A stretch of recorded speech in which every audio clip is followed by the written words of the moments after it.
The Democrats are still plotting another path for $15 an hour minimum wage if it doesn't go into the COVID relief bill. Obviously, it should be higher than 15. It should be at least $20. I know some of these businesses can afford it. President Joe Biden is facing a pushback on his plan for a $15 an hour minimum wage, but he removed the proposal. But removing the proposal may help his $1.9 trillion COVID-19 relief package through the final approval. Democrats already are creating an alternate avenue to push through the minimum wage hike anyway. We're at $7.25 an hour, Biden said during the CNN town hall on Tuesday. No one should work 40 hours a week and live in poverty. Biden has pushed the minimum wage increase as a piece of his $1.9 trillion coronavirus relief package, but it will ultimately be up to the Senate parliamentarian whether it's allowed under the rules that allow a simple majority for the Senate passage, commonly referred to as the Byrd Rule. A ruling against could ultimately help save Biden's package and push it through its narrow path to approval in a razor-thin Democrat-controlled Senate, as it likely would ultimately stop Democrats from fighting over the $15 an hour proposal in the debate over the more unifying issues of stimulus checks and money for schools as the COVID-19 pandemic continues. But some moderate Democrats, including West Virginia Senator Joe Manchin, have already expressed hesitation about the proposed minimum wage hike and its connection to the farther-reaching relief proposal. The next stimulus package is currently being negotiated in the House, where House Speaker Nancy Pelosi has said minimum wage will be included. The final stimulus bill could be on the table for the final what they call approval next month.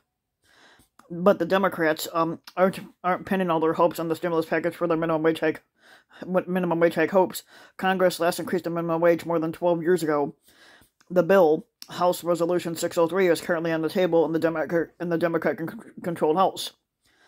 While the U.S. Senate is awaiting guidance on whether the minimum wage hike falls outside of the scope of what's allowed under the Byrd Rule, as the slim Democratic majority pursues a route to get approval from a simple majority instead of the 60 votes normally needed to pass the legislation in the upper chamber. The separate minimum wage bill that was sponsored by Democrats in the House and Senate would increase the minimum wage to $9.50 an hour this summer, and it will continue increasing incrementally until topping off at $15 an hour in 2025. From there, the measure proposes an automatic increase for inflation based on the median hourly wage of all workers. Throughout this pandemic, Democrats and Republicans alike have joined together in rightfully calling the frontline workers heroes.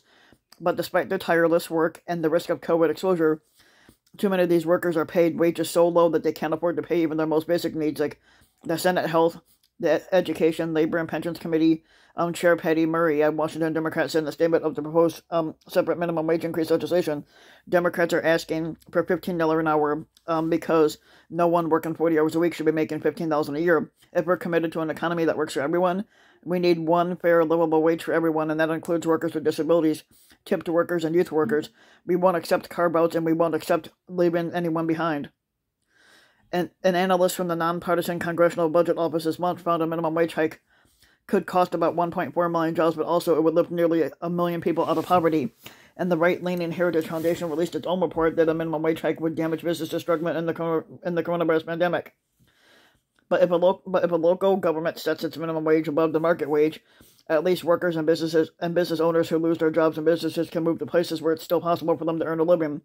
The nonprofit wrote in its analysis of the proposal last month, but if policymakers impose an excessively high nationwide minimum wage across 50 very diverse states in more than 3,000 countries, there will be nowhere else for the harm to go.